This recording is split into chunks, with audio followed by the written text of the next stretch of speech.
My cup of T, मुझे ये सब नहीं करना है। वापस लौट आए। वापस लौट करके उनका मुख्य इंटरेस्ट जो था वो नेचर के बारे में था, नेचर को स्टडी करने में, राइट। जुआलॉजी की जानकारी ली, चर्च में भी कुछ समय तक उन्होंने अपना जो है जीवन बिताया, बहुत सारी चीजें चर्च में भी सीखी। बॉटनी पढ़ी उन्होंने, नेचर में मुख्य रूप से इंटरेस्ट था। Darwin used to spend most of his time with Henslow. लोग उन्हें इस नाम से भी जानते थे, man who walks with Henslow. ठीक है जी। डार्विन के पिता जरूर चाहते थे वो एक डॉक्टर बने, लेकिन उनका इंटरेस्ट नेचर को स्टडी करने में था। एंड अल्टीमेटली उन्होंने बहुत बहुत बहुत बड़ा काम करा। Theory of evolution, the theory of natural selection उन्होंने दी, which is the most important theory in general biology. So हम ये पूरी कहानी जानेंगे डार्विन के बारे में, डार्विनिज्म के बारे में। कागज कलम तैयार रखिएगा, इंपॉर्टेंट पॉइंट्स जो भी हो वो साथ के साथ नोट करते रहिएगा। चलिए फिर बढ़ते हैं आज के सुहाने सफर पे। डार्विनिज्म क्या है, कैसे डार्विनिज्म फ्रेम हुआ, डार्विन कहां कहां घूमे थे पूरे संसार में, पूरे विश्व में, जब वो इस थ्योरी पे काम कर रहे थे। ठीक है, एक पॉजिटिव सोच, एक पॉजिटिव एनर्जी, एक जील के साथ आज के इस सेशन का आगाज करने जा रहे हैं। इंपॉर्टेंट पॉइंट्स आप साथ के साथ नोट करते रहेंगे। चलिए जी, हेडिंग दे दीजिए डार्विनिज्म। आप ऑलरेडी हेडिंग दे चुके होंगे। डार्विन का नाम है जी Charles Robert Darwin. He was born in Shrewsbury which is in England. आपको ये जगह याद करने की जरूरत नहीं है, बस आपको एक रफ आइडिया दे रहा हूं। इंग्लैंड में उनका जन्म हुआ 1809 में। याद कीजिए, जो लमार्क की किताब थी फिलोसफी जूलॉजी की, वो 1809 में पब्लिश हुई थी। Robert grant taught him zoology and Henslow taught him botany. मैंने कहा ना, वो ज्यादातर समय हेंस्लो के साथ बिताते थे। Darwin used to spend most of his time with Henslow, so people used to call him, लोगों ने उनका ये नाम रख दिया था, मैन हु वॉक्स विद हेंस्लो। बहुत सारी चीजें उनसे सीखने को मिलती थी उन्हें। अब हुआ क्या भाई, हेंस्लो ने उन्हें कहा कि एक शिप है HMS बीगल, ये पूरी दुनिया के भ्रमण पे निकल रहा है। तो डार्विन, क्या आप जाना चाहेंगे इस शिप पे? एक बड़ा ही सुनहरा अवसर है। हाँ भाई, इसमें आपको कोई पैसे नहीं मिलेंगे। You will be absorbed as an unpaid naturalist. So Darwin ने कहा भाई ठीक है, ये एक बड़ा सुनहरा अवसर है कि मुझे पूरी दुनिया घूमने का मौका मिलेगा। हर जगह का फ्लोरा एंड फौना स्टडी करने का ये एक सुनहरा अवसर था। तो डार्विन ने इस बात के लिए हाँ कह दी। ठीक है जी। सो हेंस्लो arranged a trip for him in the ship HMS Beagle as an unpaid naturalist. अच्छा, बहुत पहले ना ये भी क्वेश्चन पूछा जाता था AIPMT एग्जाम में या स्टेट मेडिकल एंट्रेंस एग्जाम्स में कि डार्विन जिस शिप पर पूरी दुनिया का भ्रमण करने गए थे उसका नाम क्या था? HMS बीगल, हर मैजेस्टीज शिप। ठीक है जी। ये जो यात्रा है ये शुरू में प्लान करी गई थी 2 साल के लिए कि भाई 2 साल में वो शिप पूरी दुनिया का चक्कर काट के वापस लौट आएगा। But it lasted for 5 years. The journey was initially planned for 2 years but lasted for 5 years. Right? Ship started from a place called Plymouth. England में एक जगह है प्लाईमाउथ, वहां से ये यात्रा शुरू हुई दिसंबर 1831 में। अच्छा, ये याद रख लेना, 1831 में, दिसंबर 1831 में ये यात्रा शुरू हुई and they finally return back in October 1836। मतलब कितने साल? 5 साल। इमेजिन, 5 साल वो अपने घर से बाहर रहे। और डार्विन के पिता उनकी इस यात्रा के खिलाफ थे, उन्हें ये सब पसंद नहीं आती थी चीजें।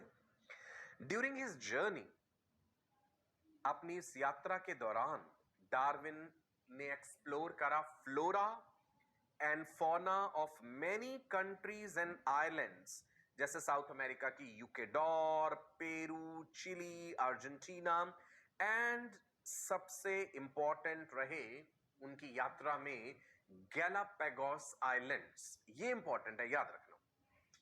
गैलापागोस आइलैंड्स पे क्वेश्चन आ जाता है अक्सर एग्जाम में, बिकॉज पूरे डार्विनिज्म की फ्रेमिंग में बड़ा ही इंपॉर्टेंट कंसेप्ट जो है वो गैलापागोस आइलैंड से रिलेटेड है, नेचुरल सिलेक्शन का। फिंचेस के बारे में हम पढ़ेंगे, ठीक है जी। सो आप देख पा रहे हैं यहाँ पे पूरे वर्ल्ड का मैप आपके सामने है, और आप देख पा रहे हैं रेड कलर से एक डॉट पे हमने दिखाया कि ये जगह है प्लाईमाउथ इंग्लैंड, और आपको दिख रहे हैं दूसरी तरफ एक स्क्वायर में Galapagos islands, right ji.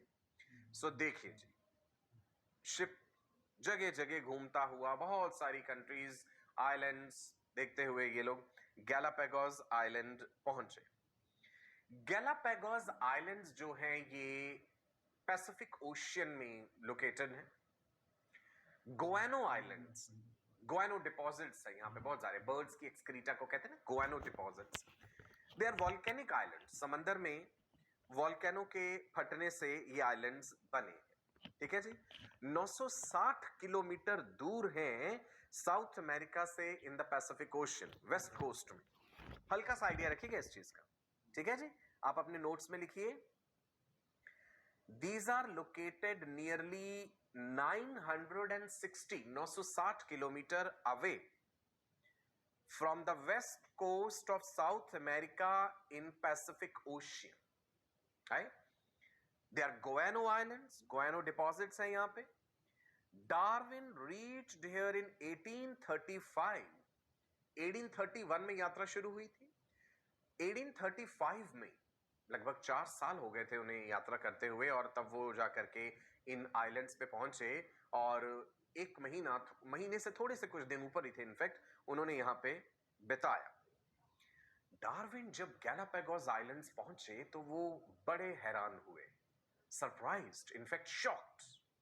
He called these islands as living laboratory of evolution. ये क्वेश्चन भी कई बार पूछते हैं एग्जाम में।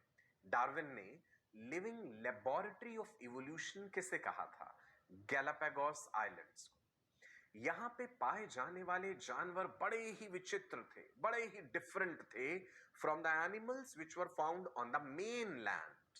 इतने बड़े बड़े कछुए थे, टॉर्टोइसेस जिसे आप कहते हैं, जायंट टॉर्टोइसेस। गैलापागोस शब्द का मतलब ही होता है giant tortoise, it's a Spanish word, it means giant tortoise. इतने बड़े कछुए कि आप उनके ऊपर बैठ के पूरे आइलैंड की सवारी कर सकते हैं। तो जायंट टॉर्टोइसेस देखें, जायंट इग्वानास देखी, iguanas are the lizards, marine iguanas, terrestrial iguanas, मगरमच्छ के जितनी बड़ी बड़ी छिपकलियां देखी उन्होंने, हैरान हुए बड़ा देख के। फिंचेस, छोटे छोटे काले रंग के बर्ड्स थे, चिड़िया जैसे। Finches gave him the idea of natural selection. ये सब जानवर उन्होंने कहां ऑब्जर्व करे? गैलापागोस आइलैंड्स पे। तो गैलापागोस के बारे में आपको क्या क्या बातें याद रखनी है, सुनिए भाई। Darwin called Galapagos islands as, क्या कहा उन्होंने? Living laboratory of evolution.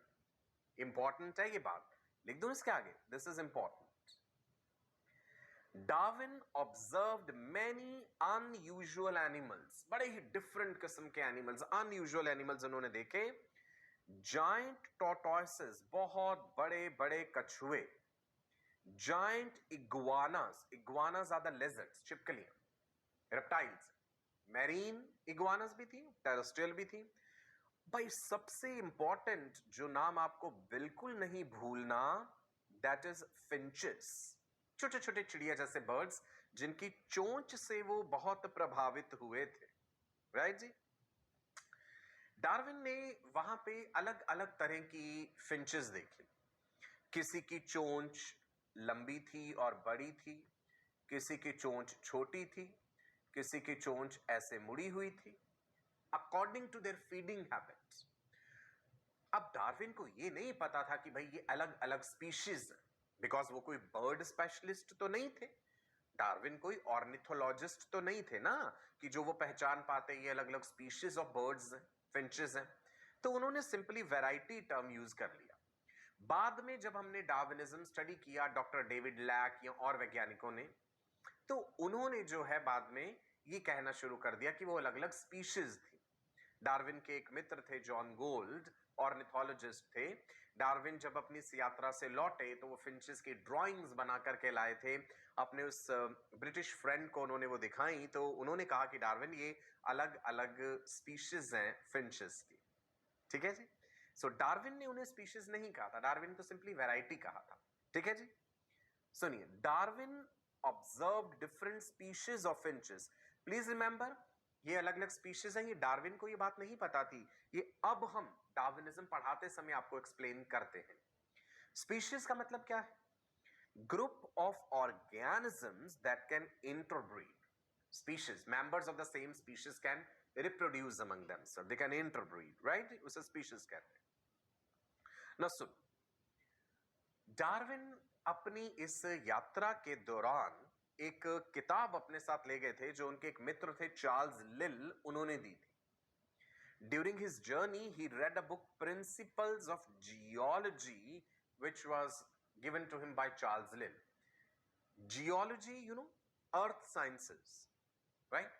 So, इस प्रिंसिपल्स ऑफ जियोलॉजी नामक किताब से वो बड़े इंप्रेस हुए। इसमें बड़ी अच्छी बातें लिखी हुई थी कि अर्थ का जो क्रस्ट है और उसके नीचे की जो लेयर्स हैं, जब अर्थक्वेक आते हैं तो ये ऊपर नीचे भी होती हैं, right? So Darwin was very much impressed by this book. Darwin return back, वापस लौटे थे वो 1836 में, और वापस लौट के ही secretly started writing his research papers by the title Problem of Species. सुनिएगा मेरी बात। डार्विन थोड़े इंट्रोवर्ट किस्म के इंसान थे, वो ज्यादातर लोगों से बातचीत करना पसंद नहीं करते थे। अक्सर वो अपना अधिकांश समय अपने कमरे में ही बिताते थे, अपना पढ़ने लिखने में, अपने रिसर्च पेपर्स लिखने में। कोई ज्यादा संपर्क नहीं रखते थे वो और किसी से। सो डार्विन ने सीक्रेटली अपने रिसर्च पेपर्स लिखने शुरू करे और शुरुआत में उनका नाम रखा, टाइटल रखा प्रॉब्लम ऑफ स्पीशीज। बाद में उन्होंने इसे ओरिजिन ऑफ स्पीशीज कहा था। In the beginning it was problem of species, ठीक है जी। नाउ डार्विन अपने उस गैलापागोस आइलैंड की यात्रा में एक बात से बहुत ज्यादा प्रभावित हुए, इनफैक्ट दो बातों से। एक तो फिंचेस की जो वैरायटी थी, गौर फरमाइएगा, Darwin was very much impressed by number one, variety of finches। 14 अलग अलग तरह के फिंचेस, एक्चुअल में वो 14 अलग अलग तरह की स्पीशीज थी, लेकिन डार्विन ने उन्हें स्पीशीज नहीं कहा था कि वो अलग अलग हैं, क्योंकि उन्हें इस बात का नहीं पता था। 13 species were found on the main Galapagos Islands and 1 species was found on the nearby Cocos Island। सो 14 अलग अलग स्पीशीज। डार्विन ने कहा भाई इतनी ज्यादा वैरायटी इनमें। दूसरी बात फिंचेस के बारे में जो उन्हें प्रभावित करी, that was shape and size of their beak, चोंच। फिंचेस की जो चोंच थी, that was modified according to their feeding habit. Insectivorous finches थी, there were vegetarian tree finches, ground finches, cactus eating finches, कई तरह की finches थी वो। अब उन्होंने क्या करा भाई, finches की ड्राइंग्स बनाई, या फिर जो उनको डेड बर्ड्स मिले उनकी बीक इकट्ठी कर ली, उनके पैर इकट्ठे कर लिए, बोन्स इकट्ठी कर ली, whatever stuff he was able to gather, वो उन्होंने वहां से इकट्ठा करा। डार्विन के साथ उस शिप के ऊपर काफी गलत व्यवहार होता था, उनके साथ काफी गलत व्यवहार होता था, बिकॉज उस शिप पे, HMS बीगल पे बहुत अमीर रॉयल लोग थे, है ना। अब डार्विन क्या करते थे, जब भी किसी आइलैंड के पास शिप रुका, वहां से जो भी फूल पत्तियां इधर उधर की चीजें इकट्ठी करके शिप पे ले आते थे। अब बाकी लोगों को ये सब पसंद नहीं आता था, तो अक्सर उनका सामान कई बार वो उठा के वापस समंदर में फेंक देते थे। So Darwin was treated very badly during these 5 years। Okay, finches, there were insectivorous tree finches, there were insectivorous ground finches, there were vegetarian tree finches, seed eating finches, cactus eating finches। कितने अलग अलग तरह की finches आप देख पा रहे हैं यहाँ पे, छोटे छोटे बर्ड्स हैं, राइट आपको इनके जुओलॉजिकल नेम्स याद करने की जरूरत नहीं है, सिंपली बस इनकी शक्ल देख लीजिए भाई गौर से। Cactus eating Finch, insect eating Finch, seed eating Finch. एक और खूबसूरत सा डायग्राम देखिए जी यहाँ पे, ये छोटी सी स्मॉल ट्री फिंच है, ये मीडियम साइज की ग्राउंड फिंच है, ये लार्ज साइज की ग्राउंड फिंच है, ये ग्रीन वार्बलर फिंच है। Each finch has different type of beak on the basis of the food या उनका feeding habit जो है। Now, actual में इन finches की story क्या है सुनिए। Darwin's finches are an example of adaptive radiation या speciation by means of geographical isolation। Technical सी टर्म्स आपको लग रही होंगी, चिंता मत कीजिए, मैं सब समझाऊंगा। डार्विन ने खुद ये बातें नहीं कही थी, ये बाद में जब और वैज्ञानिकों ने डार्विनिज्म को स्टडी करा, फिंचेस को डिटेल में स्टडी करा, तो अब हम ये बात जानते हैं कि एक्चुअल में जो फिंचेस थी ना, originally these belong to the same ancestral stock which migrated many years ago from South American mainland to Galapagos Islands। चलिए मान लीजिए ये साउथ अमेरिकन मेनलैंड है, हजारों साल पहले फिंचेस का एक झुंड जो है साउथ अमेरिकन मेनलैंड से गैलापागोस आइलैंड पहुंच गया होगा। हो सकता है किसी तूफान में फंस गई हुई। There was one ancestral stock of finches which migrated from South American mainland to Galapagos Islands। 960 kilometre की दूरी, हो सकता है किसी तूफान में फंस गई हूं, उसके साथ फिंचेस का ये झुंड जो है वो आ गया गैलापागोस आइलैंड। अब ये जो ओरिजिनल स्टॉक था फिंचेस का, these were seed eating finches, बीज खाती थी। अब जब ये फिंचेस आके गैलापागोस आइलैंड पहुंची होंगी, अब गैलापागोस आइलैंड्स जो है it's a group of 22 islands, 14 major islands, 8 minor islands. Galapagos islands 22 islands का समूह है। इन अलग अलग आइलैंड्स पे वो फिंचेस आकर के सेटल हो गई। अब किसी भी जानवर को एक जगह से दूसरी जगह तक जाने के मकसद क्या होता है भाई? फीडिंग और ब्रीडिंग। फिंचेस को जब सफिशिएंट फूड, ब्रीडिंग के लिए मेटिंग पार्टनर, वो सब कुछ एक ही गैलापागोस आइलैंड पे मिल गया, तो दूसरे गैलापागोस आइलैंड पे जाने की जरूरत ही नहीं। तो हजारों साल तक उन फिंचेस में आपस में कोई जीन फ्लो नहीं हुआ। जो अलग अलग आइलैंड पे सेटल्ड थी वो अलग अलग आइलैंड पे ही रह गई। उन्होंने कहा भाई उड़ के दूर जाने की जरूरत ही क्या है, यहीं पे खाओ पियो, पेट भरो और मजे करो। अब हुआ क्या होगा कि इतने हजारों सालों में हर आइलैंड पे पाए जाने वाली फिंचेस में म्यूटेशन होते रहे होंगे। म्यूटेशन तो होते ही है। So over a period of long long long time, because there is no mixing of their genes, finches of two different islands, हालांकि ओरिजिनली वो एक ही जो है स्पीशीज था, ओरिजिनल वैरायटी एक ही था, सीड ईटिंग। अब उसी से इस ज्योग्राफिकल आइसोलेशन के कारण उनमें कोई जीन फ्लो नहीं हुआ इतने हजारों सालों तक, तो वो अलग अलग स्पीशीज बन चुके हैं। अब वो ब्रीड नहीं करेंगे आपस में। समझे आप बात? इसीलिए कहते हैं Darwin's finches are an example of, याद रख लीजिएगा ये इंपॉर्टेंट है, Darwin's finches are an example of adaptive radiation. आप ये नोट कर लो, ये क्वेश्चन नीट में आया हुआ है। अभी आगे हम अडेप्टिव रेडिएशन या डाइवर्जेंट इवोल्यूशन पढ़ेंगे तो आप उसमें अच्छे से समझ जाएंगे। Darwin's finches are an example of adaptive radiation. इसके अलावा these are also an example of speciation due to geographical isolation।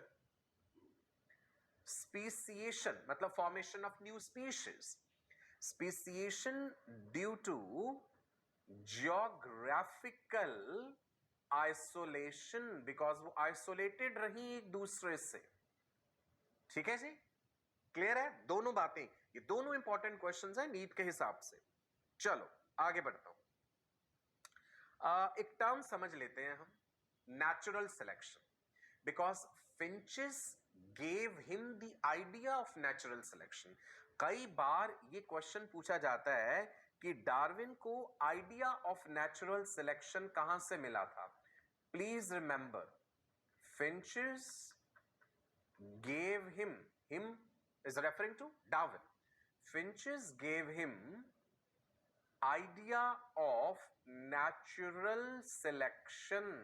What is natural selection? Natural selection is the force of nature which operates in a population. It is the driving force for evolution.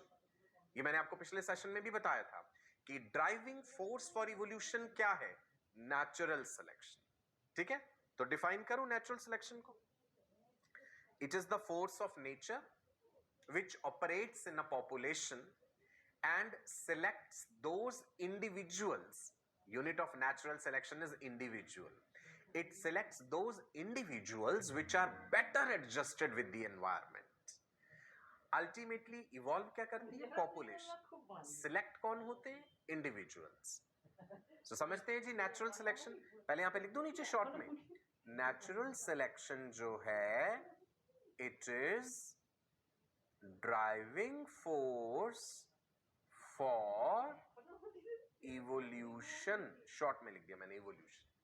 The term evolution was given by Herbert Spencer.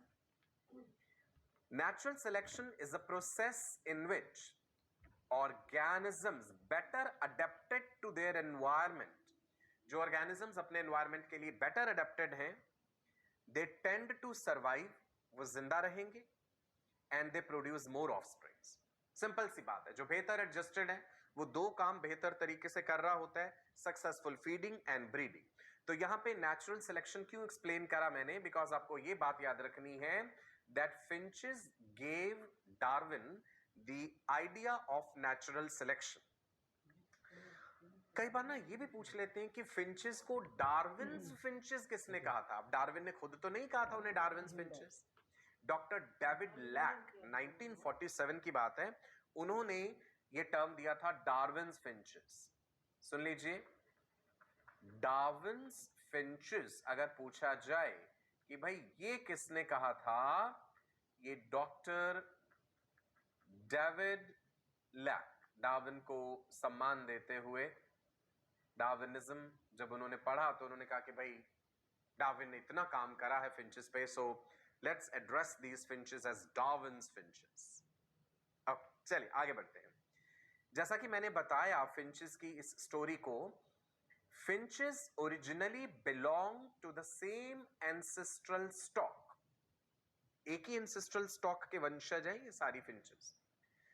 That ancestral stock migrated many years ago from South American mainland to Galapagos Islands. भाई हो सकता है तूफान में फंस गई हो वो फिंचेस, और वो जो ओरिजिनल सीड ईटिंग वैरायटी थी उसी से ही अलग अलग फिंचेस बनी है. Second point, from original seed eating variety जो बीज खाने वाली थी, finches with altered form of beak evolved. ठीक है जी, ये मान लीजिए साउथ अमेरिकन मेनलैंड है, ये फिंचेस बेचारी यहां से उड़ती उड़ती 960 किलोमीटर की दूरी तय करके गैलापागोस आइलैंड पे पहुंच गई. और ये जो ओरिजिनल वैरायटी थी ये सीड ईटिंग वैरायटी थी. इसी से अलग अलग फिंचेस बने हैं with altered form of beak. ठीक है जी, कैसी फिंचेस बनी है? Insectivorous tree finches, vegetarian tree finches. तो जो फिंचेस हैं ये किस चीज का उदाहरण है?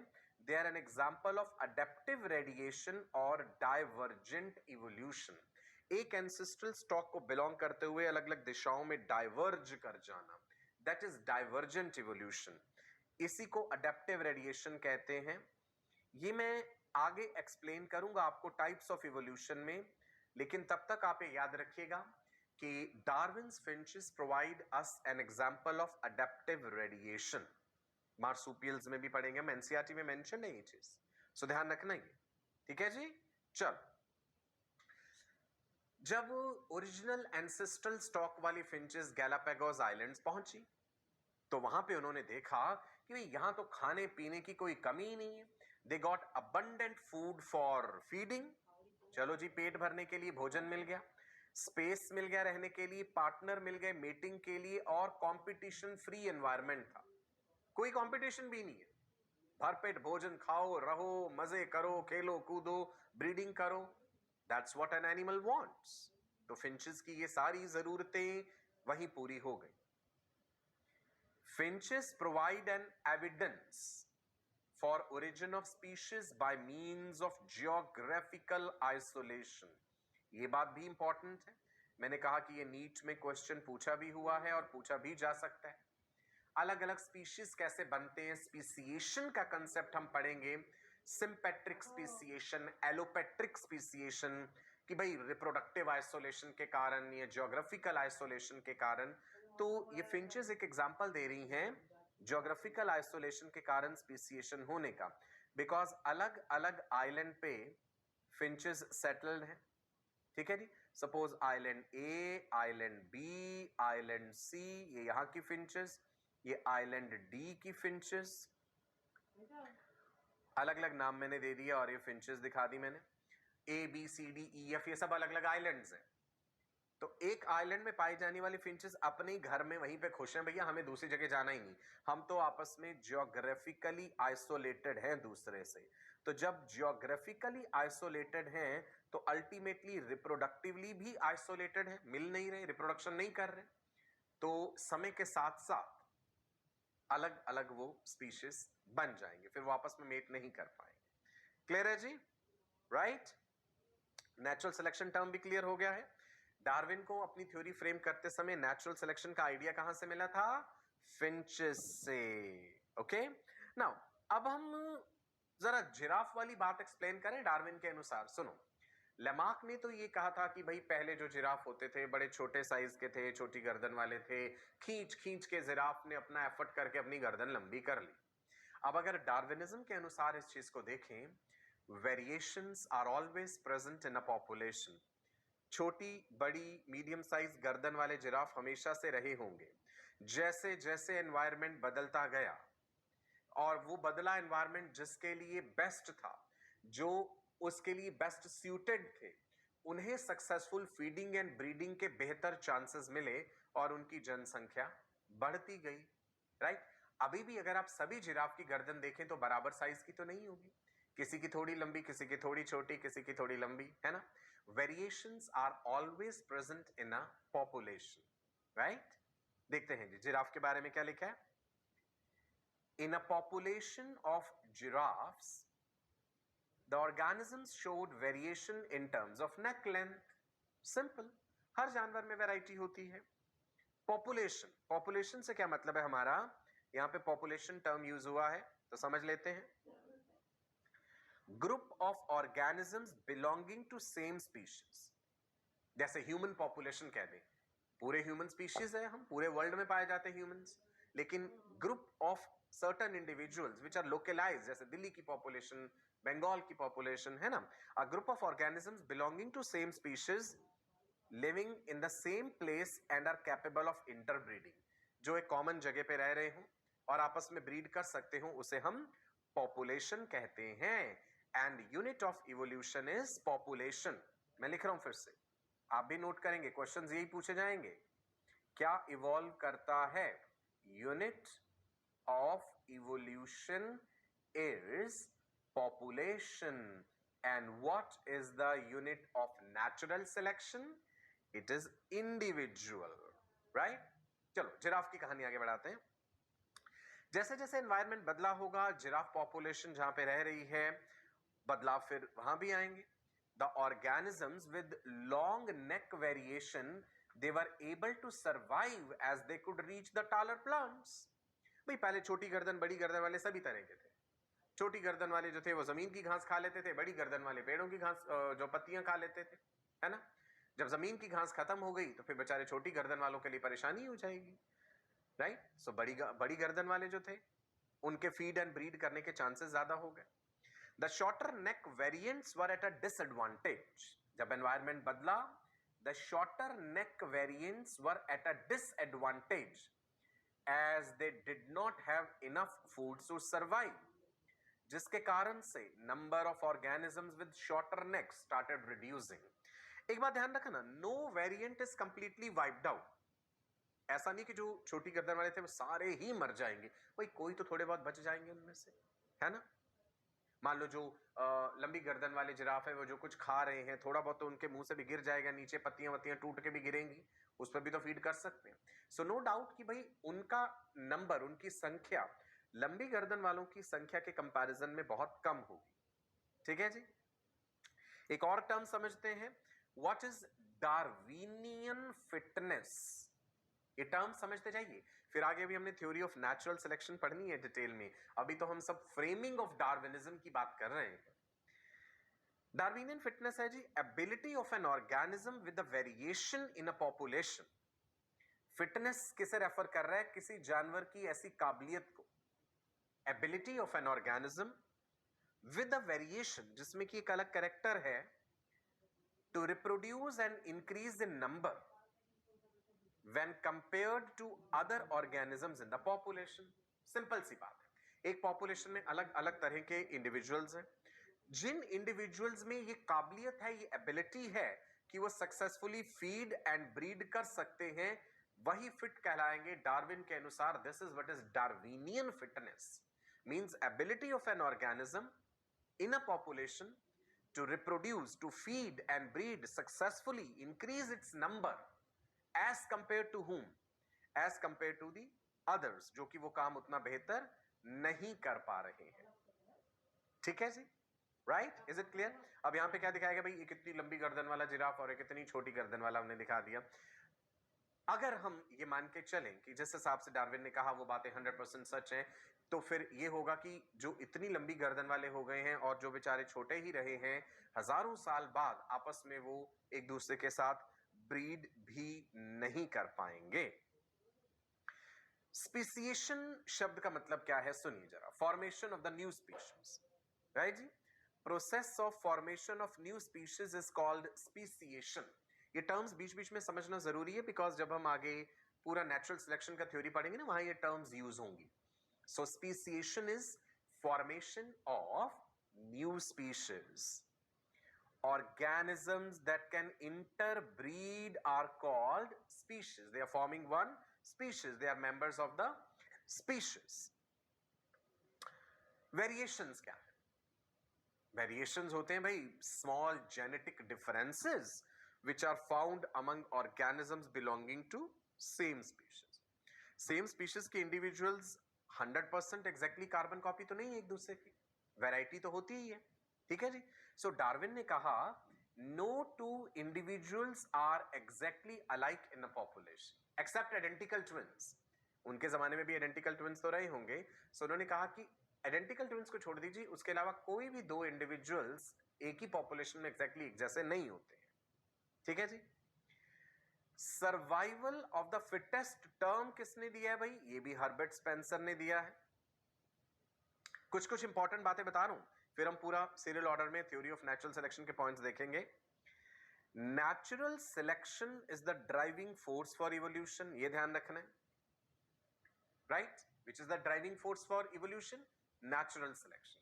What is the unit of natural selection, individual. What provides raw material for evolution, variations. ये भी ध्यान रखना है, पिछले सेशन में बताया था, variations provide raw material for evolution. Variations provide raw material for evolution and ultimate source of variations, mutation. This is also important. Individuals which are better adapted, जो एक environment के साथ बेहतर adjusted हैं, उनके पास बेटर चांसेस हैं successful feeding and breeding के लिए। लेकिन ऐसा नहीं है कि जो बेहतर एडजस्टेड नहीं है वो सभी के सभी मर जाएंगे ना, उनकी संख्या कम होगी, थोड़े बहुत उनमें से भी जिंदा रहेंगे, बिकॉज हमें नहीं पता आने वाला समय कैसा हो जाए और वो बेहतर साबित हो जाए। तो जनरली नेचर ऐसा कभी नहीं चाहता कि वैरायटी खत्म हो जाए, अनलेस एंड अनटिल कोई एक्सट्रीम सिचुएशंस आ जाए। वो भी हम पढ़ेंगे कि स्पीशीज एक्सटिंक्ट क्यों हो जाते हैं। So fitness according to Darwin, Darwin के अनुसार fitness refers ultimately and only to reproductive fitness. जो ऑर्गेनिज्म रिप्रोडक्टिवली फिट है, डार्विन के अनुसार वो फिट है भाई, वो बेहतर है। ओके, एक और टर्म समझिए, ब्रांचिंग डिसेंट क्या है, राइट? ब्रांचिंग डिसेंट, डिसेंट तो समझते हैं ना, नेक्स्ट जनरेशन का आना। अब सुनिए, इधर देखिए, दिस इज स्पीशीज 1। समय के साथ साथ बदलाव होते रहे, इतने बदलाव होते रहे कि स्पीशीज 2 बन गया। स्पीशीज 1 जो ओरिजिनल था उसका अस्तित्व खत्म हो गया। स्पीशीज 2 से ब्रांच हमने दिखाई है ऐसे, स्पीशीज 3 एंड स्पीशीज 4 बने, और वो जो ओरिजिनल स्पीशीज था उसका अस्तित्व खत्म हो गया। तो आप देख पा रहे हैं ब्रांचेस निकलती जा रही हैं, ये branching descent, this is one of the key concepts of Darwinism, right? सुनिए, थॉमस मैल्थस का जिक्र करना जरूरी है यहां पे, थॉमस रॉबर्ट मैल्थस। डार्विनिज्म पे वापस लौटते हैं पहले एक बार, फिर ये सारी बातें फिर से समझाऊंगा। मैंने आपको बताया कि चार्ल्स रॉबर्ट डार्विन जो अपना ज्यादातर समय हैंसलो के साथ बिताते थे, हैंसलो ने उन्हें एक मौका दिया कि भाई HMS बीगल नाम का एक शिप पूरी दुनिया की यात्रा पे जा रहा है, आप उस पे एज एन अनपेड नेचुरलिस्ट जा सकते हैं। The journey was initially planned for 2 years but lasted for 5 years, 1831 to 1836. During his journey, Darwin explored the flora and fauna of many countries and islands, Ecuador, Peru, Chile. सबसे important और महत्वपूर्ण क्या रहे उनकी यात्रा में? कौन से आइलैंड्स? अब ये भी जिक्र किया था, कौन से आइलैंड्स बताइए मुझे जल्दी से, जो कि 960 किलोमीटर की दूरी पर है साउथ अमेरिका से पैसिफिक ओशियन में, गैलापागोस आइलैंड्स। 1835 1835 में डार्विन यहां पे पहुंचे और लगभग 1 महीना उन्होंने यहां पे बिताया, और गैलापागोस आइलैंड्स को उन्होंने कहा लिविंग लेबोरेटरी ऑफ इवोल्यूशन। वहां पे उन्होंने बहुत ही अजीब किस्म के जानवर देखे, जायंट टॉर्टॉइसेस, इतने बड़े बड़े टॉर्टॉइसेस कि उनकी पीठ पे बैठ के सवारी भी करी जा सकती है। डार्विन अपने साथ वहां से एक कछुआ भी ले आए थे, हैरियट नाम का, राइट जी? 1835 की बात है ये, राइट? जायंट इग्वानास देखे, फिंचेस देखे। Finches gave him the idea of natural selection. ये क्वेश्चन फिंचेस के बारे में पूछा जाता है। During his journey, Darwin read a book which was given to him by Charles Lyell. The name of the book was Principles of Geology. Darwin इससे प्रभावित हुए, right? फिंचेस के बारे में कौन सी 2 बातें थी जिससे डार्विन प्रभावित हुए? एक तो उनकी variety, 14 different species of finches, 13 species found on the main Galapagos island and 1 species near by Cocos island पे। डार्विन प्रभावित हुए फिंचेस की चोंच से, अलग अलग तरह की चोंच थी which was modified according to their feeding habit. इन फिंचेस को डार्विन फिंचेस कहा डॉक्टर डेविड लैक ने 1947। Darwin returned back in 1836 and secretly started writing his research papers. क्या टाइटल था रिसर्च पेपर्स का, बताइए जल्दी से। Darwin returned back in 1836 and secretly started writing his research papers by the title Problem of Species, जिसे बाद में उन्होंने कहा Origin of Species। जो किताब है डार्विन की, Origin of Species, एक्चुअल नाम तो बहुत लंबा है किताब का, On the Origin of Species by Means of Natural Selection or the Preservation of Favored Races in the Struggle for Life। ये पूरा नाम है किताब का, आप इतना ही याद रखेंगे, Origin of Species। तो 1836 में लौट आए और अपनी रिसर्च लिखते रहे, किसी से ज्यादा बातचीत नहीं करते थे, बड़े ही रिजर्व किस्म का उनका नेचर था। 1838 में, अब जो बात करंटली स्क्रीन पे आप देख पा रहे हैं 1838 की है। In 1838, he read an article, an essay on principles of population. This is very important. इस पे क्वेश्चन आता है। It was written by T.R. Malthus, that is Thomas Robert Malthus. Malthus एक इकोनॉमिस्ट थे, अर्थशास्त्री थे। Malthus का लिखा हुआ ये एक लेख डार्विन ने पढ़ा, जिसका नाम था An Essay on Principles of Population, T.R. Malthus। Darwin इससे बड़ा इंप्रेस हुआ। मैल्थस ने दी है theory of human population growth. क्या दिया है? मैल्थस गेव थ्योरी, इंपॉर्टेंट है, लिख लीजिए, theory of human population growth, Malthus gave theory of human population growth. इसमें उन्होंने ये कहा कि भाई पॉपुलेशन जो है वो बड़ी तेजी से बढ़ती है, पॉपुलेशन इंक्रीजेस इन geometric progression, double double double होती जा रही है, whereas फूड सप्लाई इंक्रीजेस इन अर्थमेटिक प्रोग्रेशन, फूड सप्लाई उतनी तेजी से नहीं बढ़ रही। तो कभी भी ऐसा नहीं होगा कि सफिशिएंट फूड और resources, sufficient food is available for all the members of a population. जनसंख्या तो बहुत तेजी से बढ़ती है, पेट भरने को भोजन या और रहने की सुख सुविधाएं वो सब उतनी नहीं है, रिसोर्सेज कम है, तो स्वाभाविक सी बात है there will be struggle for existence. जीवित रहने के लिए एक जंग है, एक लड़ाई है। जब पॉपुलेशन एक सर्टेन लिमिट क्रॉस कर जाती है, कुछ फैक्टर्स ऑपरेट होने लगते हैं जिन्हें लिमिटिंग फैक्टर्स कहते हैं, राइट? जैसे अकाल पड़ेगा, भूखमरी फैलेगी, बीमारियां फैलेंगी, लड़ाइयां होंगी, तो जिसके कारण जनसंख्या फिर डाउन आ जाएगी, पॉपुलेशन का साइज फिर से स्टेबल हो जाएगा। ठीक है जी। सो मैल्थस की कही हुई बात से डार्विन बड़े प्रभावित हुए। मैल्थस ने कहा human population grows geometrically but resources grow arithmetically. बड़ी इंटरेस्टिंग बात थी। मैल्थस एक इकोनॉमिस्ट थे, राइट जी, अर्थशास्त्री जिसे हम कहते हैं। He was an economist, he gave theory of human population growth. He said that food supply increases in arithmetic progression whereas population increases in geometric progression. मैल्थस की कही हुई ये सारी बातें इंपॉर्टेंट है भाई, ध्यान रखिएगा। So sufficient food is never available for all the members of population. सबके लिए भरपेट भोजन मौजूद नहीं है। When population crosses certain limits, then factors called limiting factors become operational. जब जनसंख्या हद से ज्यादा बढ़ जाती है तो शायद मदर नेचर भी रिवेंज लेती है। उस समय भूखमरी फैलेगी, बीमारियां फैलेंगी, लड़ाइयां होंगी और वो पॉपुलेशन का साइज फिर से लिमिट कर देंगी।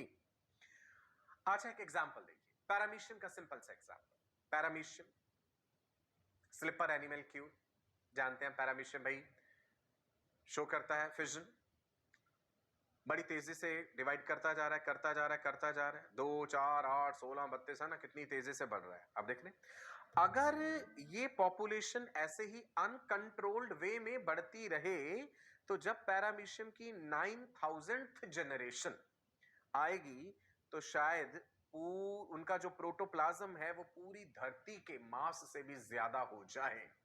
अब आप कहेंगे तो हो नहीं सकता प्रैक्टिकली। क्यों नहीं हो सकता? क्योंकि जनसंख्या इतनी बढ़ ही नहीं पाएगी। ऑर्गेनिजम्स जो हैं उन्हें जिंदा रहने के लिए रिसोर्सेज भी तो चाहिए। ऑर्गेनिजम्स का नंबर जो है वो ज्यादा है, रिसोर्सेज कम है ना, वो उन रिसोर्सेज को एक्सप्लॉइट करना चाहते हैं। ऑर्गेनिजम्स में आपस में भी तो लड़ाई है जिंदा रहने के लिए, there is a struggle for existence. और पैरामीशियम को दूसरा जानवर भी तो खा जाएगा ना। पैरामीशियम के लिए ऐसे थोड़ी है कि भाई तुम मल्टीप्लाई करते जा रहे हो, तुम्हें हाइड्रा नहीं खाएगा या तुम्हें कोई दूसरा जानवर नहीं खाएगा। ऑफ कोर्स वो तो हो ही जाएगा, है ना। तो एक जानवर दूसरे जानवर का फूड तो बन ही जाएगा, राइट ना। डार्विनिज्म के जो की कंसेप्ट्स हैं वो क्या है? डार्विन की थ्योरी का नाम क्या है जी? डार्विन ने जो थ्योरी दी है that is, let me right here, theory of natural selection. It is theory of natural selection. इसके अलग अलग पॉइंट्स हैं, जैसे हमने लेमार्किज्म के पॉइंट्स पढ़े थे। पहला पॉइंट है जी डार्विनिज्म का ओवर प्रोडक्शन। इसमें डार्विन ने कहा that organisms have enormous reproductive potential. हर जानवर के अंदर रिप्रोड्यूस करने का एक इनॉर्मस पोटेंशियल है और अगर उस पर कोई कंट्रोल नहीं लगाया जाए, कोई चेक पॉइंट नहीं होगा तो जनसंख्या लिमिट्स क्रॉस कर जाएगी। Organisms have enormous reproductive potential and if left unchecked their population will cross limits within short lifespan. कम समय में ही बड़ी तेजी से जनसंख्या बढ़ जाएगी। Second point, limited resources. Darwin ने कहा रिसोर्सेज जैसे कि फूड, शेल्टर एटसेट्रा ये लिमिटेड हैं, तो इन रिसोर्सेज को पाने के लिए स्वाभाविक सी बात है, इन रिसोर्सेज को पाने के लिए आपस में स्ट्रगल होगी, स्ट्रगल फॉर एग्जिस्टेंस। जानवर अपना अस्तित्व बनाए रखने के लिए लड़ाइयां करेंगे। ये स्ट्रगल फॉर एग्जिस्टेंस तीन तरह का हो सकता है, इनफैक्ट तीन तरह का होता है। Intraspecific struggle, interspecific struggle, environmental struggle. तीन तरह का स्ट्रगल कौन कौन सा है? Number one, intraspecific, that is among the members of the same species for food, shelter, mating partner. Same species के मेंबर स्ट्रगल करेंगे। Cannibalism, it's an example of intraspecific struggle. एक scorpion दूसरे scorpion को खा जाता है, spiders एक दूसरे को खा जाते हैं, स्नेक्स खा जाते हैं, राइट जी। सो इंट्रा स्पेसिफिक स्ट्रगल होता है struggle among members of same species. किन चीजों के लिए? Food, shelter, mating partner. दूसरे तरह का स्ट्रगल है इंटर स्पेसिफिक। स्पेलिंग डिफरेंट है, ध्यान दीजिएगा। पहला था इंट्रा स्पेसिफिक, सेकंड है interspecific. Interspecific struggle जो है, it is struggle among members of different species for food, shelter. Different species वाले मेटिंग पार्टनर के लिए स्ट्रगल नहीं करेंगे, because members of two different species आपस में मेट नहीं कर। तीसरा स्ट्रगल है एनवायरमेंटल स्ट्रगल। भाई एनवायरमेंटल फैक्टर्स के साथ भी तो एक लड़ाई है। Temperature, moisture, photoperiod, rainfall, इनसे भी तो बचना है, जिंदा रहना है। वातावरण के साथ भी तो एक जंग लड़ रहे हैं जानवर। So struggle with environmental factors like temperature, photo period, moisture. Photo period means light duration. तो तीन तरह का स्ट्रगल मैंने आपको बताया जी, intraspecific, interspecific and environmental struggle. फिर डार्विन ने कहा कि भाई वेरिएशंस होते हैं, no two individuals are exactly alike.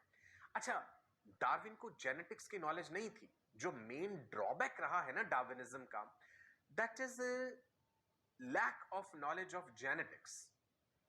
वहीं पे डार्विन कुछ कुछ गलतियां कर गए। उन्हें जेनेटिक्स का ज्ञान नहीं था इतना कि किस प्रकार से कैरेक्टर्स अगली जनरेशन में जाते होंगे।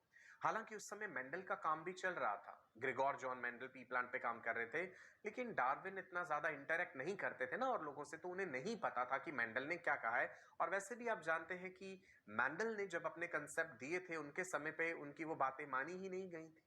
बाद में जब रीडिस्कवरी हुई मेंडल के लॉज की, तब उनको ख्याति मिली उस चीज को लेके। ठीक है जी। सो डार्विन ने कहा कि जो यूजफुल वेरिएशंस होती हैं वो अगली जनरेशन में चली जाती हैं। यहां थोड़ी गलती कर गए वो। उन्होंने कहा only favourable variations are passed on to next generation. ऐसा नहीं होता, किसी भी तरह का वेरिएशन हो, अगर वो उसका कोई जेनेटिक बेसिस है, कोई आधार है, तो वो अगली जनरेशन में चला जाएगा, right. To explain the transmission of characters, Darwin ने एक थ्योरी दी, theory of pangenesis. This is important, ठीक है जी। हालांकि ये थ्योरी कंप्लीटली डिस्कार्डेड है। अब इसको पैनस्पर्मिया से मत कंफ्यूज करना, आर्हेनियस एंड रिक्टर वाला। That was theory of panspermia, that life has migrated to earth from some other planet. वो पैनस्पर्मिया था, ये पैनजेनेसिस है। डार्विन ने कहा every part of the body is producing a factor called pan-gene or gamule, which is released into blood, and from blood it goes to reproductive organs, and from reproductive organs it is passed on to next generation. ये बिल्कुल completely मनगढ़ंत theory थी, it is completely discarded. हम जानते हैं कि ऐसा कुछ नहीं होता है, तो ये थ्योरी ऑफ पैनजेनेसिस कंप्लीटली डिस्कार्डेड है। क्या है ये theory? Every part of the body produces pan-gene or gamule, which is released into blood and passed on to next generation through reproductive organs, right? हम थ्योरी ऑफ नेचुरल सिलेक्शन में Darwinism के main points पढ़ रहे हैं। पहला point क्या बताया था जी मैंने? सबसे पहला था overproduction, limited resources, struggle for existence, inheritance of useful variations, and then formation of new species. Darwin ने कहा यूजफुल वेरिएशंस ऐसे ही आगे पास ऑन होती जाती हैं और एक लंबे समय के बाद फिर एक नया स्पीशीज बन जाता है. Accumulation of variations in the forthcoming generations forms new species over a long period of time. Darwinism में भी कुछ कमियां हैं, कुछ गलतियां हैं. डार्विनिज्म का भी क्रिटिसिज्म है जो हम अगले सेशन में पढ़ेंगे. ये बात ध्यान रखिएगा, ये इंपॉर्टेंट है बेटा. मैं लिख रहा हूं वेरी इंपॉर्टेंट, एनसीईआरटी में मेंशन्ड है. Branching, descent and natural selection are two key concepts of Darwinian theory of evolution. Darwin ने थ्योरी ऑफ इवोल्यूशन के अलावा कुछ और थ्योरीज भी दी हैं, वो भी हम अगले सेशन में जानेंगे. आज हमने basically framing of the Darwinism जो है वो पढ़ा है. अगले सेशन में हमें डिस्कस करेंगे कि किस प्रकार डार्विन ने ये अपनी किताब पब्लिश करी, ओरिजिन ऑफ स्पीशीज. और जब ये किताब पब्लिश हुई तो काफी ज्यादा इसका विद्रोह हुआ.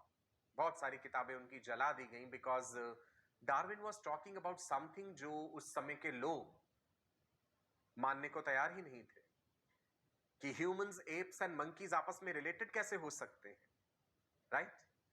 ये सब बातें जानेंगे हम अपने अगले सेशन में. आज के लिए इतना ही. मैं आपका अपना डॉक्टर सचिन कपूर अब आपसे विदा लेता हूं.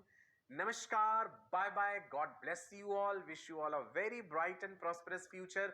डेली प्रैक्टिस पेपर्स जरूर प्रैक्टिस करते रहिए एंड याद रखिएगा, nothing in biology makes sense except in the light of evolution.